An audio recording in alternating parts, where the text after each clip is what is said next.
Remember how we used to say, we should just have a camera on us all the time? That's what we're doing!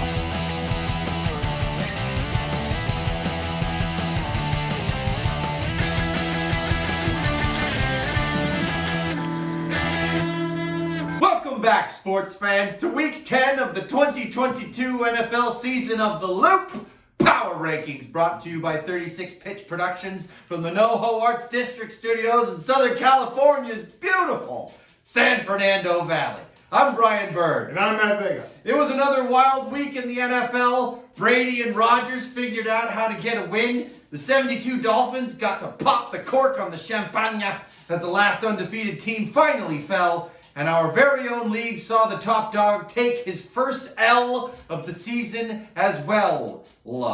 There were a few other upsets and a whole lot of movement in the rankings as well. So without further ado, let's make like Brian and Matt in the face of whatever age-inappropriate garbage that Marvel or Star Wars or the DCU or Netflix or Hulu or fucking Apple puts in front of us. And with childlike enthusiasm, dive in. Big wide eyes. With big wide eyes and full diapers, we can't lose.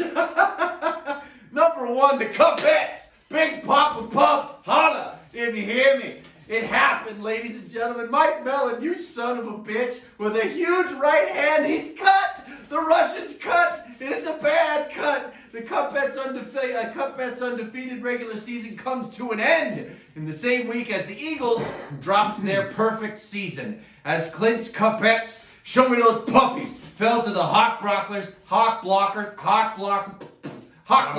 193 to 97 and a half. That's a poor showing. That's too bad. With Lamar Jackson on the bye week, Clint turned to crafty veteran Jimmy Garrapolo, who had a 17-point day. Those Niners are dangerous, though, I'll tell you what. Jacobs and Pittman put up human numbers with 21 and 11, and Michael Pittman had 12 points as the number 2 receiver. The big problem going forward, though, is the injury to star receiver Cooper Kupp, the namesake.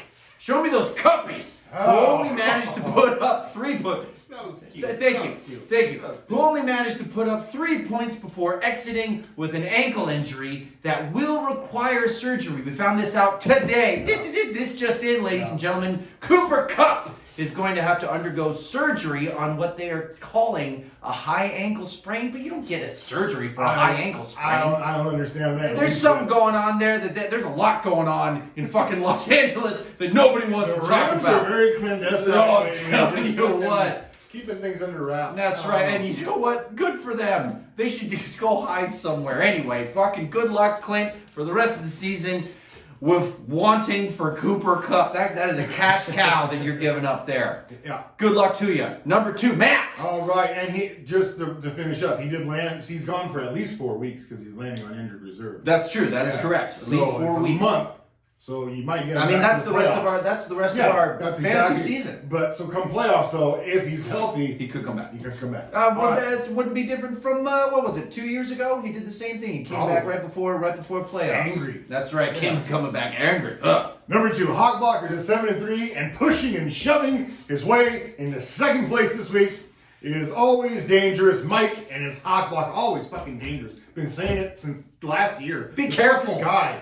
The floor is slippery. Shards of glass. They beat the Kuppets, as we just mentioned, and in the process set a new league high for the season with his 193-point outburst. Jesus Christ. Well done. Yeah. The newfound QB1 Justin Fields has been on a tear. What? And the main reason behind Mike's most recent success is he's hit over 50 points for the second week in a row with 54. Arron Jones and Saquon say, what the fuck, he's back. Damn it.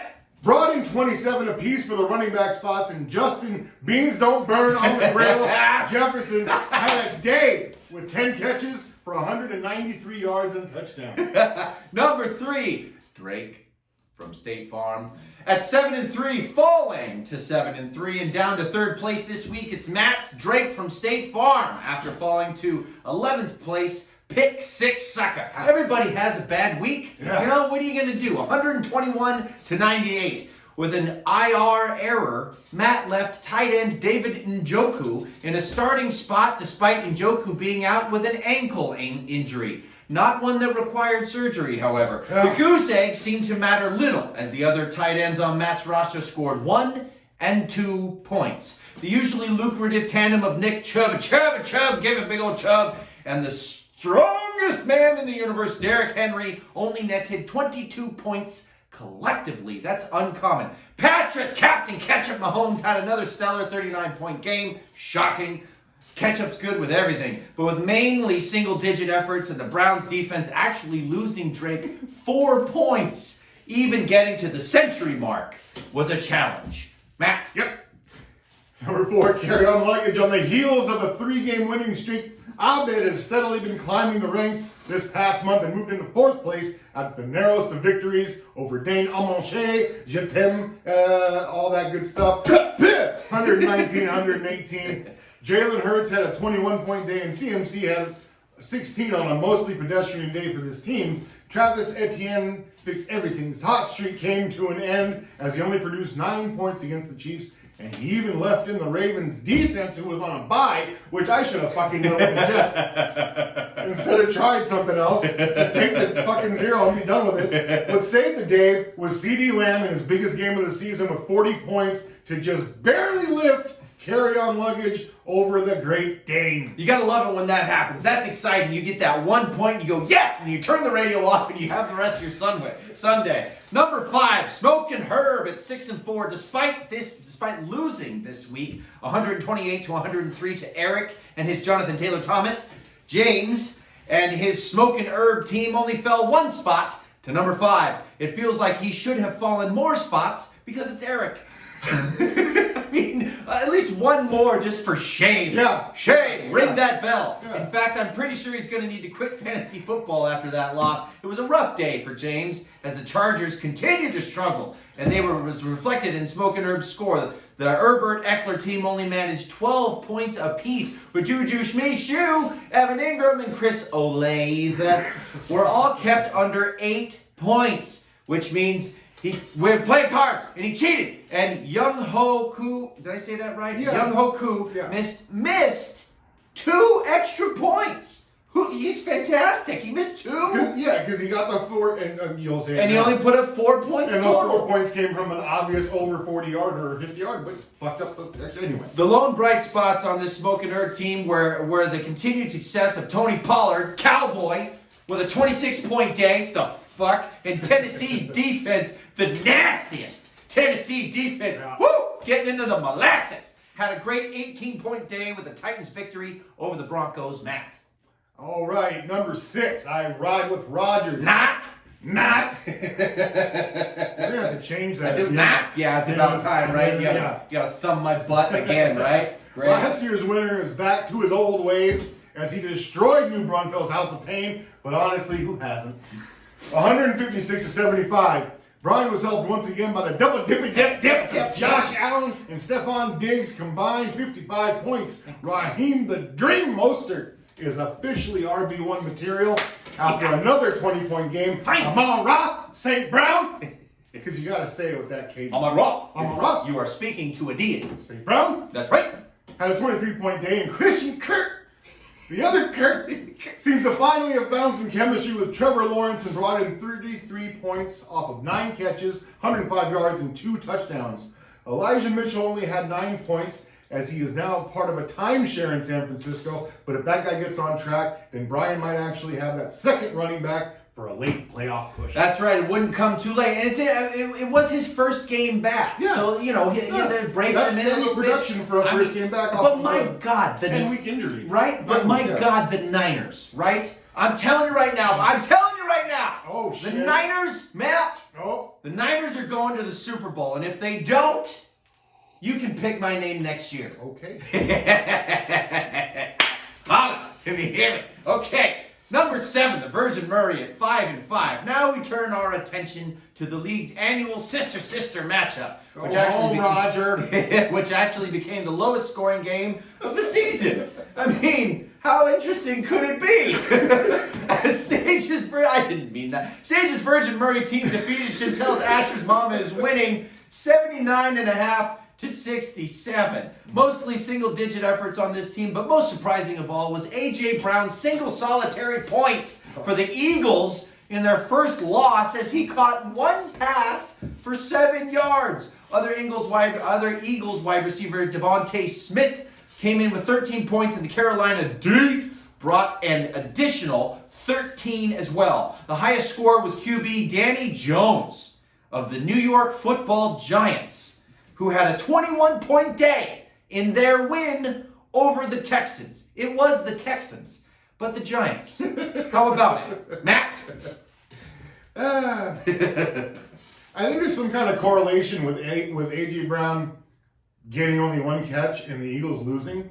Oh, do you? I think there might be something going on there. Okay. You should look into that. All right. Get that guy more The catches. inverse ends of a singular black hole. That's right. Yeah. I don't know what that is. It's science. That sounds... Come on. It's I know, right? All right. If not in the Bible, it's not real. Hey, Asher's mom was winning at 5-5. Speaking of the sister matchup, coming in at number 8, Chantel rounds out the last of the 5-5 teams after the 79.5 to 67 loss to Sage's Virgin Murray team. Chantel rolled out Miko Hardman and Zeke despite both players being inactive. Somebody was busy with the kid for a week. The double zeros proved to be too much to overcome with more than half of her team on the bye. In addition to all that, maybe she wasn't just busy with the kid. Her whole team was out. Chantel needed her stars to come through, and they failed to deliver. Brady had a 19-point day to lead the team. Antonio Gibson and DK Metcalf brought in 14 and 13 points respectively, and DeAndre Swift only managed 7 points for, not the Vikings, for the Lions this week. Brian! Let me know. Number 9, Jonathan Taylor Thomas.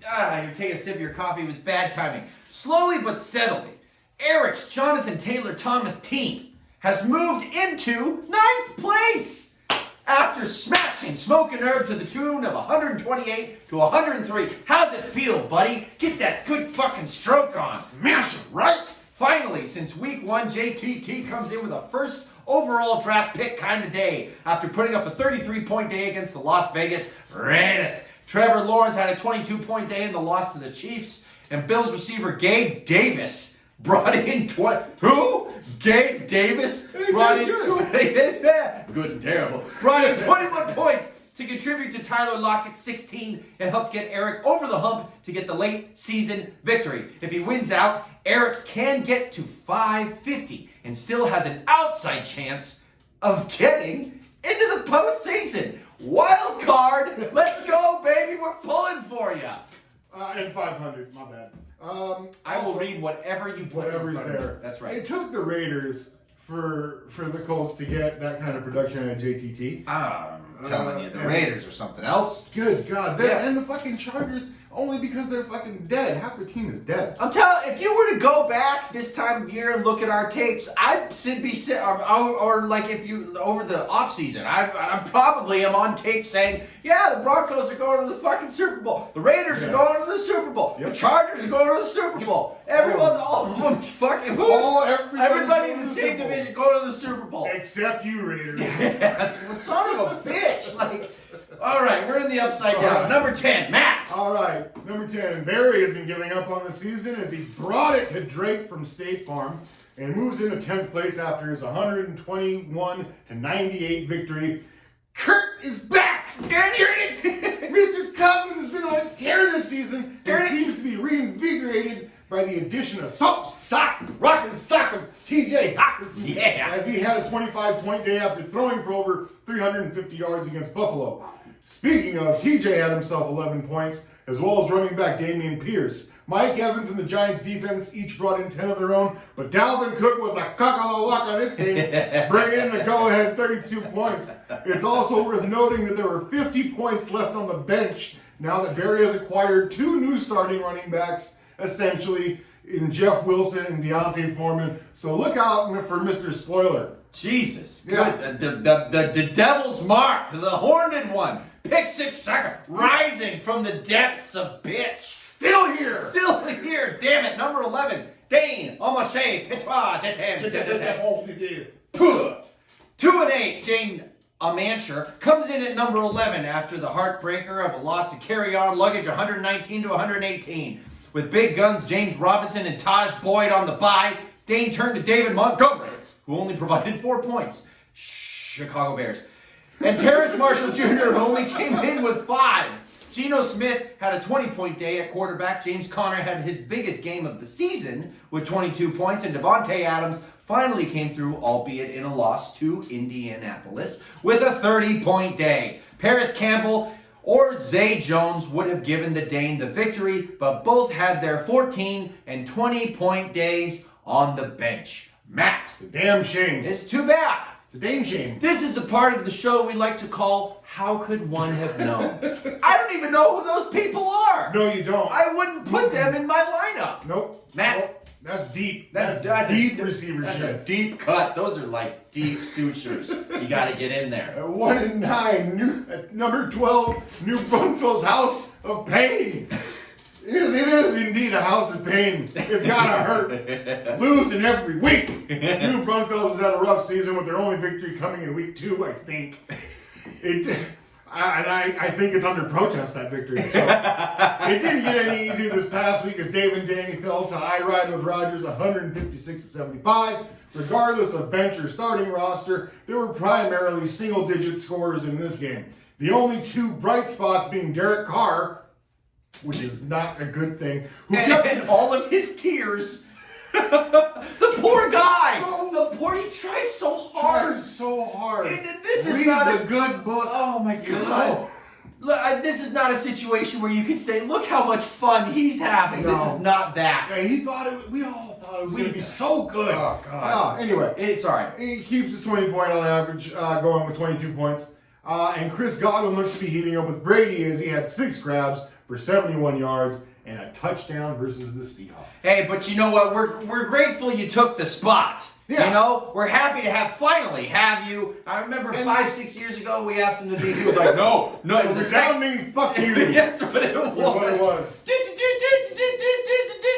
Ladies and gentlemen, it is time. This week's Showcase Showdown is brought to you by the Letterkenny Farm Stand Produce. Bet you can. This week's spotlight illuminates more familiar infighting as the number 5 ranked Smokin' Herb takes on the middle of the 3 6s, ironically, the Virgin Murray. With Kyler Murray out, the Virgin Murray must rely on Daniel Jones of the New York Football Giants to carry her through this week. And I don't know if you've been paying attention to the NFL lately, but the Giants no longer suck. And Danny Dimes has been taking good care of them. Smokin' Herb will, of course, have Justin Herbert at the helm, but if you've been paying attention to the NFL at all this week, or this particular taping, you would know that the Chargers, in spite of all the offseason hype along with Justin Herbert, acquiring Bosa, etc., have been mediocre at best because of generally working through injuries and not living up to their potential. So we don't really know what they're going to put up. As you go down the line for these 2 fantasy rosters, you see that point to point, Kappa Pay, they're pretty evenly matched. You look at the projections given by the ESPN app and you can make arguments that they're either overshooting or underestimating any given player. Lots of questions, lots of big games this week, lots of teams on the verge of spiraling down the toilet bowl, and lots fighting to maintain their relevance and or continue to prove that they're as good as they say they are. Now, speaking of which, both of these teams have rostered members of the Philadelphia Eagles, the Dallas Cowboys, the Washington Commanders, and the New York Football Giants, all of whom last year were referred to as the NFC least. What happened? What in the hell happened? None of these teams over the offseason. I'm going to tell you. I want to know. You want to know what happened? I want to know. I want to know. They were so bad Yeah. that they were given the easiest schedules. And look who they... All I'm saying, look, the record is their record. It's fine. Yeah. It's fine. They did a great job getting a good record. Yep. They got a lot of help on the way. Yep. I think if they start seeing good teams, we're going to see the NFC East for what it really is. Well, we'll see as we get closer to the playoffs, Agreed. right? We won't see it until they get to the playoffs because they'll start sitting better players and all that other stuff. So the playoffs will be the litmus test. Am I right? However, can you explain Jalen Hurts? The Bears. Can you explain? There's so many players that have decided this year, they're like, you know what? I'm tired of people talking about how fucking bad we are. And man, it's kind of inspiring that the fucking garbage pail kids have decided to revolt. God damn it, it's a beautiful thing. And I'll tell you, so, coming back. This is just one of the reasons, one of the two reasons that this matchup is compelling. Now, well, along with that, I will say that these two teams, these two fantasy teams, are on the brink right now. This week could be the beginning of what decides whether or not these two teams continue to be in playoff contention or not. Smoking Herb, as he's at 6-4, he goes.